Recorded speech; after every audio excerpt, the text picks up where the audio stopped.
Bonjour à tous et à toutes. Nous sommes ici à la faculté d'architecture Lagrange-Horta, qui est issue de la fusion de deux anciennes écoles célèbres à Bruxelles, Horta et Lagrange. Nous allons vous présenter les salles de projet, qui sont les salles les plus importantes pour les jeunes étudiants d'architecture. Donc cette vidéo est pour vous, les jeunes, les futurs architectes de demain, pour ceux qui prennent les bonnes décisions d'être architectes plus tard. Suivez-moi, je vais vous montrer. Et on va commencer par la salle de jeu. Alors, leçon numéro 1, il est primordial de bien commencer son projet d'architecture. En effet, ces projets devraient mettre beaucoup plus de temps afin d'être réalisés, mais à la faculté, vous n'aurez que quelques semaines, voire maximum un mois. Et ce qu'il faut savoir, c'est que ce soit architecte, diplômé ou étudiant de bachelier 1, il faut prendre les décisions les plus efficaces afin d'avancer.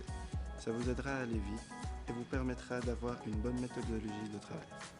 Il se peut que ta liste à faire soit en train de grandir, tandis que ton temps diminue de plus en plus. Et en effet, ça rend la tâche plus difficile de savoir par où commencer. Si tu crois que ce n'est pas le moment de commencer à travailler, c'est faux. Il faut avoir l'audace de commencer n'importe où. Et pour tout problème rencontré, il y aura toujours une solution et des pistes qui te guideront bien durant ton projet. Ça va? Oui, ça va. Ça se passe bien? Oui. Alors cette année, la première, elle est difficile. Tu es dans un autre univers. Architecture, toi. Oui. Quand je peux être là et ça prend beaucoup de temps. Oui. Mais tu m'as l'air un peu triste, c'est vrai? J'ai trop de travail et dans 2 jours, il aura mon anniversaire. Ah, ton anniversaire, tu veux quoi?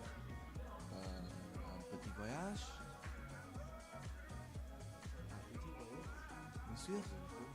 Voilà ce qu'il te faut. Pose-lui, ici, c'est ça ce qu'il te faut. Ça, pour bien commencer à travailler.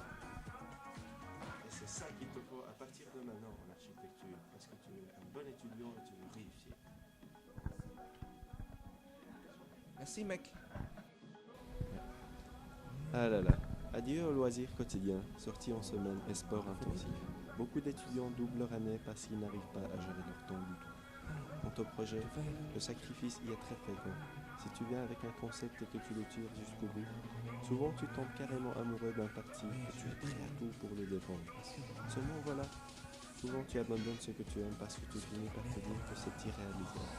En fait, l'architecture. Plus de dessins, plus de maquettes, plus d'expérimentation, plus. Produire davantage ne veut pas dire qu'il faut se dépêcher frivole et de produire des choses sans valeur. Ça veut dire de prendre moins de temps de production sur votre travail.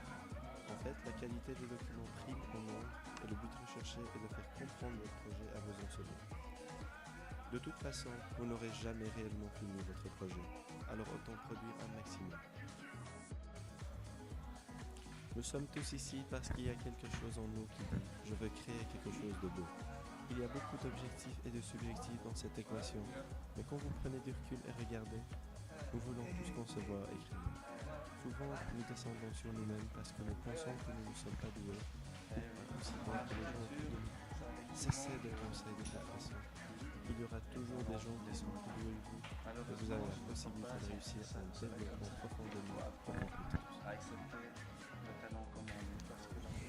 Vous coupez la main pendant votre trajet dans une école d'architecture est un phénomène très fréquent compte tenu du temps que vous passez avec une lame, autrement dit, le fameux cutter. Il faut donc faire très attention et prendre toutes les précautions nécessaires. Et ce qu'il faut savoir, c'est qu'il est difficile de nos jours d'aider quelqu'un sans avoir quelque chose en retour. Mais on est toujours récompensé de nos actes, surtout quand ça vient du cœur. Si tu en fais un mode de vie personnel en aidant un maximum de personnes sans aucune raison, tu auras de l'aide à ton tour.